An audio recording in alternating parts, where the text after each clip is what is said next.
Item ಯಾವುದೇ ಇರಲಿ try ಮಾಡಿ ಆಚಿ ಚಿಕನ್ ಮಸಾಲಾ. ಹಿರಿಯೂರಿಗೆ ಈಗ ಸಚಿವ ಡಿ ಸುಧಾಕರ್ ಅವರ ಪಾರ್ಥಿವ ಶರೀರ ಆಗಮಿಸಿದೆ. ಆಂಬ್ಯುಲೆನ್ಸ್ ಮೂಲಕ ಪಾರ್ಥಿವ ಶರೀರ ಬಂದಿರುವುದು. ಪಾರ್ಥಿವ ಶರೀರವನ್ನು ಕಂಡು ಮಹಿಳಾ ಅಭಿಮಾನಿಗಳು ಕಣ್ಣೀರು ಹಾಕಿತಾ ಇದ್ದಾರೆ. ಅಭಿಮಾನಿಗಳ ರೋಧನೆ ಕಂಡು ಕಣ್ಣೀರಿಟ್ಟಿದ್ದಾರೆ ಸುಧಾಕರ್ ಅವರ ಕುಟುಂಬಸ್ಥರಿಂದ ಪಾರ್ಥಿವ ಶರೀರಕ್ಕೆ ಪೂಜೆಯನ್ನು ನೆರವೇರಿಸಲಾಗಿದೆ. ಹಿರಿಯೂರು ನಗರದಲ್ಲಿ ಸ್ವಯಂ ಘೋಷಿತ ಬಂದ್ ಕೂಡ ಮಾಡಿರುವುದು. ನಗರದ ನೆಹರು ಮೈದಾನದಲ್ಲಿ ಅಂತಿಮ ದರ್ಶನಕ್ಕೆ ವ್ಯವಸ್ಥೆಯನ್ನು ಮಾಡಲಾಗಿದೆ. ನೋಡಿ, ಹಿರಿಯೂರು ನಗರಕ್ಕೆ ಈಗ ಅವರ ಪಾರ್ಥಿವ ಶರೀರ ಬಂದಿದೆ. ಅಂತಿಮ ದರ್ಶನಕ್ಕೆ ಈಗ ವ್ಯವಸ್ಥೆಯನ್ನು ಕೂಡ ಮಾಡಲಾಗ್ತಾ ಇದೆ. ನಗರದ ನೆಹರು ಮೈದಾನದಲ್ಲಿ ಅಂತಿಮ ದರ್ಶನಕ್ಕೆ ವ್ಯವಸ್ಥೆಯನ್ನು ಮಾಡಲಾಗಿದೆ. ಸೊ ಅಲ್ಲೇ ಅಭಿಮಾನಿಗಳು ಬಂದು ಅಂತಿಮ ದರ್ಶನವನ್ನು ಪಡೆದುಕೊಳ್ಳಬಹುದು. ಇದಕ್ಕೂ ಭಾಳ ನೋವಿನ ಸಂಗತಿ ಇದು. ಕಳೆದ ಕೆಲವೊಂದಿಷ್ಟು ದಿನಗಳಿಂದ ಆಸ್ಪತ್ರೆಯಲ್ಲೇ ಇದ್ದರು ಸುಧಾಕರ್ ಅವರು.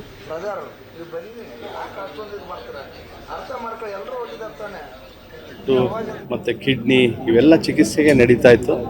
ಅವ್ರಿಗೇನು ಎಚ್ಚರಿಕೆ ಇರಲಿಲ್ಲ. ಕೋಮಾದಲ್ಲಿದ್ದರು. ಕೋಮಾದಿಂದ ವ್ಯವಸ್ಥೆಯನ್ನು ವಾಪಸ್ ಬರ್ಸ್ಬೇಕಂತ ಹೇಳಿ ಅಲ್ಲಿಂದ ಬಂದು ಅವರು ಬಹುಶಃ ಒಂದು ವಾರ 2 ವಾರದಲ್ಲಿ ಅವ್ರು ಮತ್ತೆ ಎಚ್ಚರಿಕೆ ಆಗ್ತದೆ. ಮತ್ತು ಅದ್ರ ಸಂದರ್ಭದಲ್ಲಿ ಲಂಗ್ಸು ಮತ್ತು ಹಾರ್ಟ್ಗೆ ನಾವು ಟ್ರಾನ್ಸ್ಪ್ಲಾಂಟೇಷನ್ ಮಾಡ್ಬೋದು ಅನ್ನೋ ಒಂದು ಭರವಸೆನ ಕೊಟ್ಟಿದ್ದರು. ಆದರೆ ಆಗಲಿಲ್ಲ ಅದು. ಯಾಕೆಂದರೆ ಮತ್ತೆ ಮಲ್ಟಿ ಆರ್ಗನ್ ಫೇಲ್ಯೂರ್ ಆಗಿಬಿಟ್ಟು ಅವರು ನಿನ್ನೆ ರಾತ್ರಿ 3:15ಕ್ಕೆ ಅವರು ವಿಧಿವಶರಾಗ್ತಾರೆ.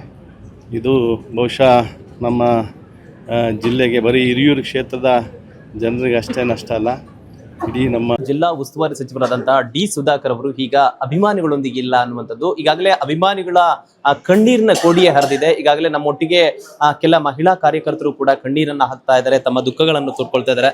ಮೇಡಮ್, ನೀವು ಅವರ ಕಚೇರಿಯಲ್ಲಿ ಕೆಲಸ ಮಾಡ್ತಿದ್ರಿ, ಅವರು ನಿಮ್ಮೊಟ್ಟಿಗೆ ಯಾವ ರೀತಿ ಗೌರವಿಸ್ತಾ ಇದ್ರು, ಯಾವ ರೀತಿ ಮಾತಾಡ್ತಾ ಇದ್ರು? ಚೆನ್ನಾಗಿ ಗೌರವಿಸಿದ್ರು ಸರ್. ಬಡವರು ಬಂದ ಸಾಕು, ಹಿರಿಯರು ಬಂದ ಸಾಕು, ಎಷ್ಟು ಗೌರವ ಕೊಡೋರು ಅಷ್ಟಿನ್ ಮಾಡೋರು ಸರ್. ಅಂತಾರು ಹೋಗ್ಬಿಟ್ರು. ಇವತ್ತು ನಮಗೆ ಬಿಟ್ಟು ಹೋಗ್ಬಿಟ್ಟು ಸರ್. ಅಂತಾರು ಸಿಗಲ್ಲ ಸರ್. ದೇವ್ರು ಕುಳ್ಳಾಗ್ಬಿಟ್ಟಿದ್ದಾನೆ ದೇವರಿಲ್ಲ. ಈ ಜನರಿಗೆ ಯಾವ ರೀತಿ ಸ್ಪಂದಿಸ್ತಾ ಇದ್ರು ಜನ? ಸರ್ ಚೆನ್ನಾಗಿ ಇದ್ ಮಾಡೋರು ಸರ್. ಅವರು ಅಂತ ಮನುಷ್ಯ ಸಿಗಲ್ಲ ಸರ್, ಇವಾಗ ಸಿಗೋದಿಲ್ಲ. ನಿಮಗೆ ಯಾವೆಲ್ಲ ಸಹಾಯಗಳನ್ನು ಮಾಡಿದ್ದಾರೆ. ನನ್ನ ಸೊಸೆ ಕೆಲಸನೂ ಕೊಡ್ಸಿದ್ದಾರೆ ಸರ್.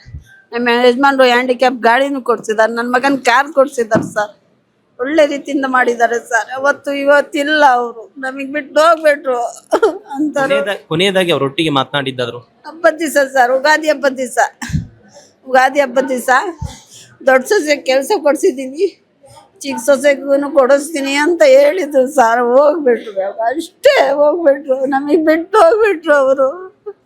ನಮ್ಮೊಟ್ಟಿಗೆ ಮತ್ತೊಬ್ಬ ಮಹಿಳಾ ಕಾರ್ಯಕರ್ತರಿದ್ದಾರೆ. ಮೇಡಮ್, ನಿಮ್ಮೊಟ್ಟಿಗೆ ಸಚಿವರು ಯಾವ ರೀತಿ ಇರ್ತಾ ಇದ್ರು, ನಿಮ್ಮ ಕಷ್ಟಗಳಿಗೆ ಯಾವ ರೀತಿ ಸ್ಪಂದಿಸ್ತಾ ಇದ್ರು?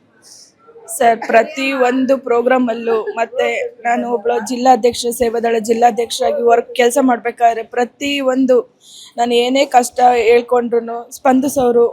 ಮತ್ತೆ ಎಲ್ಲ ಮಹಿಳೆಯರಿಗೂ, ದೀನ ದಲಿತವ್ರಿಗೂ, ಮಕ್ಳಿಗೂ ವಿದ್ಯಾಭ್ಯಾಸಕ್ಕಾಗ್ಲಿ ಇನ್ನೊಂದಕ್ಕಾಗ್ಲಿ ಕಷ್ಟ ಸುಖ ಅನ್ನೋದಾಗಲಿ ಯಾವ್ದ್ರಲ್ಲಾಗ್ಲಿ ನಮ್ಮ ಸಾಹೇಬರು ಎತ್ತಿದ ಕೈ.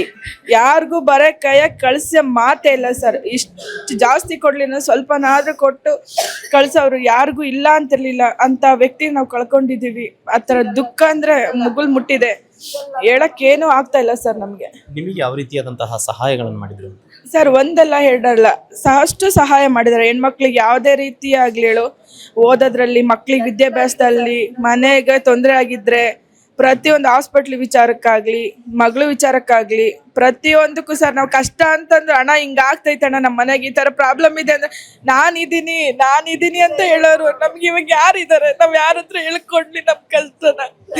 ಕೊನೆಯದಾಗಿ ಮಾತಾಡಿದ್ವಿ, ನಾನಿದ್ದೀನಿ ಸುಮ್ಮನಿರು, ನಿನ್ಗೆ ಯಾಕೆ, ನಾನಿದ್ದೀನಿ ಅಂತಿದ್ರು. ಕೊನೆ ಮಾತು ಅವ್ರ ಹಾಸ್ಪಿಟ್ಲಿಗೆ ಹೋಗ್ಬೇಕಾದ್ರೆ ಮಾತಾಡಿದ್ದು ಸರ್, ಲಾಸ್ಟ್ 10 ಗಂಟೆಗೆ ರಾತ್ರಿ. ಮತ್ತೆ ಯಾರು ನಮ್ಗೆ ಸಿಗ್ಲಿಲ್ಲ ಸರ್. ಕೊನೆಗೆ ನಮ್ಮ ದೇವ್ರ ಕೈ ಬಿಟ್ಬಿಟ್ಟ ಸರ್. ದೇವ್ರ ಪ್ರಸಾದ ಕೊಟ್ಟಿತ್ತು. ಅದ್ದಿಕೆರೆ ಸಿದ್ದೇಶ್ವರ ಪೂಜೆ ಮಾಡಿಸಿದಾಗ ಪ್ರಸಾದ ಕೊಟ್ಟಿತ್ತು. ನಾವು ಅದೇ ಧೈರ್ಯದ ಮೇಲೆ ಇದ್ವಿ. ನಮ್ ದೇವ್ರೇ ನಮಗ್ ಕೈ ಬಿಟ್ರು. ನಮ್ ದೇವ್ರು ಕಳ್ಕೊಂಡಿದ್ದೀವಿ ಸರ್. ನಾವು ದೇವ್ರ ಕಳ್ಕೊಂಡಿದ್ದೀವಿ. ನಿಮ್ಮೊಟ್ಟಿಗೆ ಸಚಿವರು ಯಾವಾಗ ಮಾತಾಡಿದ್ರು? ನಿಮಗೇನು ಸಹಾಯ ಮಾಡಿ? ನಮಗೆ ಬಹಳ ಹೆಲ್ಪ್ ಮಾಡಿದ್ದಾರೆ ಸರ್. ನಮ್ಮ 30ನೇ ವಾರ್ಡ್ ನಮ್ದು ಹರಿಶ್ಚಂದ್ರ ಘಾಟ್. ನಮ್ಮ ಹಕ್ಕುಪತ್ರ ಇರ್ಲಿಲ್ಲ ಸರ್, ಅಲ್ಲಿ ಎಲ್ಲ ಯಾರಿಗೂ ಇರ್ಲಿಲ್ಲ, ಹಕ್ಕುಪತ್ರ ಕೊಡ್ಸಿದ್ರು. ಮತ್ತೆ ನನ್ನ ಮೊಮ್ಮಕ್ಕಳಿಗೆ ತಾಯಿ ತಂದೆ ಇಲ್ಲ ಸರ್, ಕೆಲಸ ಕೊಡ್ಸಿದ್ರು. ಭಾಳ ಹೆಲ್ಪ್ ಮಾಡಿದ್ದಾರೆ ಸರ್, ನಮ್ಗೆ ಹೇಳ್ಕೊಳಕ್ಕಾಗ್ದು ಅಷ್ಟು ಹೆಲ್ಪ್ ಮಾಡಿದ್ದಾರೆ. ಅಂತ ಜೀವನದಾಗ ಅಂತ ಶಾಸಕರು ಇನ್ಯಾರನ್ನೂ ತರಕ್ಕಾಗಲ್ಲ, ತರದು ಇಲ್ಲ, ಹುಟ್ಟೋದು ಇಲ್ಲ, ಹುಟ್ಟಿ ಬರೋದು ಇಲ್ಲ ಸರ್. ಅವರು ಯಾವುದೇ ಜಾತಿ ಧರ್ಮವನ್ನ ನೋಡದೆ ಜನರನ್ನ ಪ್ರೀತಿ ಮಾಡ್ತಾ ಇದ್ರು. ಸರ್ ಯಾವ ಜಾತಿ ಆ ಜಾತಿ ಈ ಜಾತಿ ಕೀಳ್ ಜಾತಿ ಅಂತ ನೋಡ್ತಾರಲ್ಲ ಸರ್, ಪ್ರತಿ ಒಬ್ಬರನ್ನು ನಮ್ಮರೇ, ನಮ್ಮ ಅಕ್ಕ ತಂಗಿಯರೇ, ನಮ್ಮ ಅಣ್ಣ ತಮ್ಮಗಳೇ ಅಂತ ನೋಡ್ಕೊಂಡಾರ ಸರ್. ಅವ್ರು ಭೇದ ಭಾವನೆ ಮಾಡಿದಾರೆ, ಅವ್ರು ಅಲ್ಲೇವೇ ಅಲ್ಲ. ಈ ಮನೆ ಬಾಗಿಲಿ ಕಷ್ಟ ಅಂತ ಬಂದಾಗ ಯಾವ ರೀತಿ ಸ್ಪಂದಿಸ್ತಾ ಇದ್ರು? ಕೊಟ್ಟಿದ್ರು ಸರ್, ಅವ್ರ ಕೈಯಲ್ಲಿದ್ದದ್ದು ಏನೋ ಎಷ್ಟೇ ಆಗ್ಲಿ ಅವ್ರು ಇಲ್ಲ ಅಂತ ಕಳಿಸಿದ್ದೇ ಗೊತ್ತಿಲ್ಲ ಸರ್. ಸ್ಕೂಲ್ ಕಟ್ಸಿದ್ದಾರೆ, ಮಕ್ಕಳಿಗೆ ಕೊಟ್ಟಿದ್ದಾರೆ, ಅನಾಥಾಶ್ರಮ ಮಾಡಿದ್ದಾರೆ, ಪ್ರತಿ 1000 ಮದುವೆನೂ ಮಾಡಿದ್ದಾರೆ. ಮತ್ತೆ ದಿಕ್ಕಿಲ್ದಾರಿಗೆಲ್ಲ ಅವ್ರೇ ಏನನ್ನ ಕೊಡ್ಸೋಗ್ರು, ಏನನ್ನೇ ಅವ್ರಿಗೆ ಹೇಳ್ತೀನಿ ಹೋಗೋ ತಗೊಂಡೋಗ್ರು ಅಂತಂದು ಭಾಳ ಹೆಲ್ಪ್ ಮಾಡಿದ್ದಾರೆ ಸರ್. ನಿಜವಾಗ್ಲೂ ಅವರಿಗೆ ಶಾಂತಿ ಸಿಗ್ಲಿ, ಮತ್ತೆ ಹುಟ್ಟಿ ಬರ್ಲಿ ಅಂತ ಬೇಡ್ಕಂತೀವಿ ಸರ್. ಅಂತ ಶಾಸಕರಿನ ಜೀವನದಾಗ ಸಿಗಲ್ಲ ಸರ್, ಮುಂದೆನೂ ಬರಲ್ಲ, ಹಿಂದೆನೂ ಬರಲ್ಲ ಸರ್. ಅಷ್ಟೇ ನಾನು ಇಷ್ಟಪಟ್ಟೆ.